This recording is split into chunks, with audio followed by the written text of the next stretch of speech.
আমার ভাই তামিম যাতে সুস্থ হয়ে মাঠে ফিরতে পারে, তামিমের জন্য আপনার দোয়াই হবে জন্মদিনে আমার সেরা উপহার। সাকিব আল হাসান এইভাবেই তার অভিব্যক্তির জায়গাটা প্রকাশ করেছেন। এর চাইতে বড় আর কিছু বোধহয় হয় না। এর চাইতে বড় আসলে আর কোনো কিছু হয় না যে সাকিব আল হাসান তিনি একটা বিষয় অ্যাড্রেস করেছেন যে আমার ভাই তামিম যাতে এই কথাটা আমার কাছে মনে হয় যে দেশের অসংখ্য ক্রীড়ানুরাগী, দেশের অসংখ্য ভক্ত যারা আসলে বাংলাদেশের ক্রিকেটটাকে বিভিন্ন ভাগে বিভক্ত করে রেখেছেন, তাদের জন্য একটা অনেক বড় শিক্ষার জায়গা। বিপিএলের ফাইনালের মঞ্চে তামিম ইকবাল খান একটা কথা বলেছিলেন যে সাকিবিয়ান, তামিমিয়ান, এই যে বিভেদটা থাকতে পারে, কোনো একজন প্লেয়ারের পার্টিকুলার ভক্ত সমর্থক শ্রেণী থাকতে পারে, কিন্তু সেটা যে একটা বিভেদ সৃষ্টি করার জন্য অনেক সময় করা হয়, এই বিভেদটা বাংলাদেশের ক্রিকেটের ক্ষতি করছে।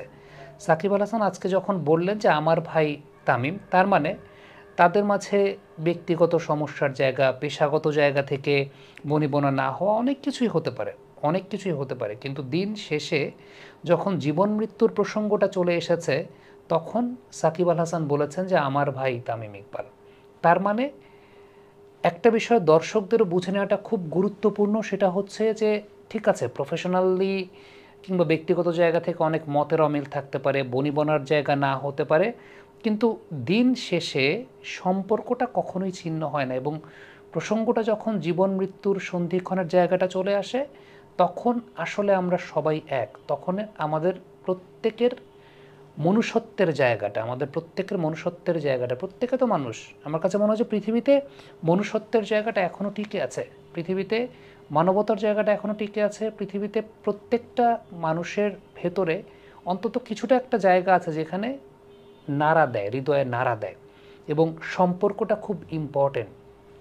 এইটা সাকিব আল হাসানের এই ফেসবুক স্ট্যাটাসটার মাধ্যমে মনে হয় আরও একবার সেটা দেশের মানুষের কাছে, যারা আসলে নির্দিষ্ট ক্রিকেটারদের ভক্ত থাকতেই পারে, আবারও বলছি, কিন্তু সেটাকে যখন একটা ম্যাসিভ পর্যায়ে নিয়ে যায় বা সেটাকে যখন একটা বেশ হানাহানি পর্যায়ে নিয়ে যায়, তাদের জন্য একটা অনেক বড় বার্তার জায়গা যে না, দিন শেষে যখন সেটা জীবন মৃত্যুর সন্ধিক্ষণের ব্যাপারে কথা এসেছে, তখন সাকিব আল হাসান বলেছেন যে আমার ভাই তামিম ইকবাল। আমার কাছে মনে হয় যে এর চাইতে বড় বিষয় কখনো নেই। ইনফ্যাক্ট আপনি যদি চিন্তা করেন যে তারা দুজনেই কখনো মনে হয় না যে মাঠে যখন একসঙ্গে খেলেছেন তাদের বৈরী সম্পর্কের বিষয়টা কখনো ওইভাবে তারা নন প্রফেশনালি হ্যান্ডেল করেছেন। ইভেন আপনি যদি এখনও টেস্ট ম্যাচ ক্রিকেটে বাংলাদেশের মানে পার্টনারশিপের গড় সর্বোচ্চ খোঁজার চেষ্টা করেন, সেই জায়গাটাতে এক নম্বরে সাকিব আল হাসান এবং তামিম ইকবালের পার্টনারশিপের গড়টাই সর্বোচ্চ। তো মাঠের ক্রিকেটে তারা কখনোই সেটাকে প্রকাশ করেন নাই বা সেটা কখনোই প্রকাশ হয়। এটা মনে হয় যে আমাদের তৎকালীন ক্রিকেট বোর্ডের অদূরদর্শিতা, যে সেটা গণমাধ্যমে লিক হয়েছে, সেটা নিয়ে অনেক কথাবার্তা হয়েছে। এবং 2023 সালে দক্ষিণ আফ্রিকা সিরিজে যখন লাস্ট ইনিংস দুজন একসঙ্গে ব্যাটিং করে মাঠ থেকে বেরিয়ে আসলেন, সেটাও তো আমরা জানি, সেটাও তো দেখেছি, দুজন দুজনকে করমর্দন করেই মাঠ থেকে বেরিয়ে এসেছেন।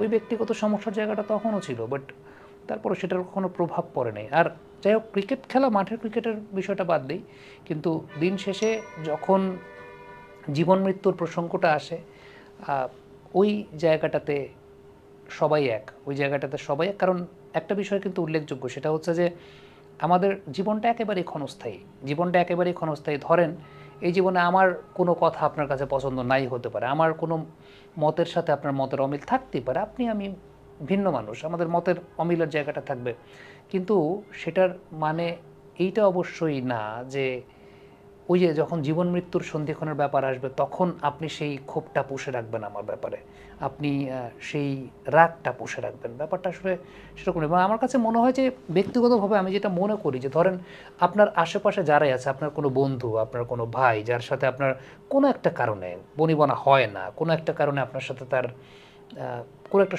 সমস্যা তৈরি হয়েছে, একটা গ্যাপ তৈরি হয়েছে। জীবনটা খুব ছোট, জীবনটা খুব ছোট।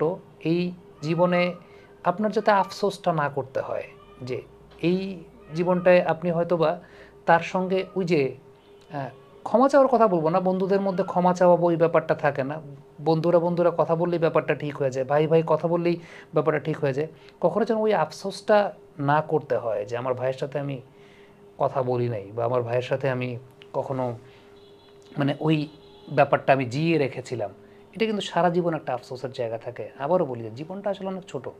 জীবনটা অনেক ছোট। এই জীবনে চলার পথে অনেকের সাথে অনেক ব্যাপারে বনিবনা হবে না। আমার অনেক কথা আপনার পছন্দ না হতে পারে, আপনার অনেক কথা আমার পছন্দ না হতে পারে। কিন্তু দিন শেষে এটা মাথায় রাখাটা খুব জরুরি, সেটা হচ্ছে যে ওই যে আমার সঙ্গে নেক্সট কথা বলার অপরচুনিটিটা আপনি পাবেন কিনা, বা আল্লাহ আপনাকে সেই অপরচুনিটিটা দেবেন কিনা, সেটা একটা খুব গুরুত্বপূর্ণ বিষয়। একটা বিষয় অবশ্যই বলবো, একটা রিকোয়েস্ট করবো যে আশেপাশে, আপনাদের আশেপাশে যারা আছেন, পরিবারে বাবা, মা, ভাই, বোন, একটু খোঁজ খবরটা রাখার চেষ্টা করেন, একটু খোঁজ খবর নেওয়ার চেষ্টা করেন যে ভালো আছেন কি না, মানসিকভাবে কেমন আছেন। মেন্টাল হেলথ নিয়ে আমরা কখনো কথাবার্তা বলি না। মানসিকভাবে কেমন আছেন বাবা মা, একটু জানার চেষ্টা করেন। ওই যে এটা বলছিলাম যে লাইফে সব কিছু আনসার্টেন। তো আপনার বাবা কেমন আছেন বা আপনার মা মানসিকভাবে কেমন আছেন, সারাদিন এত কাজ করেন, এত প্রেশার নেন, ধরেন আপনার মা সারাদিন এত প্রেশার নেন, বাসায় আপনার জন্য রান্না করেন, পুরো সংসারটা সামলান, একটু মাকে গিয়ে জিজ্ঞেস করেন যে মা কেমন আছেন আপনি, মানে ভালো, সব কিছু ঠিক আছে।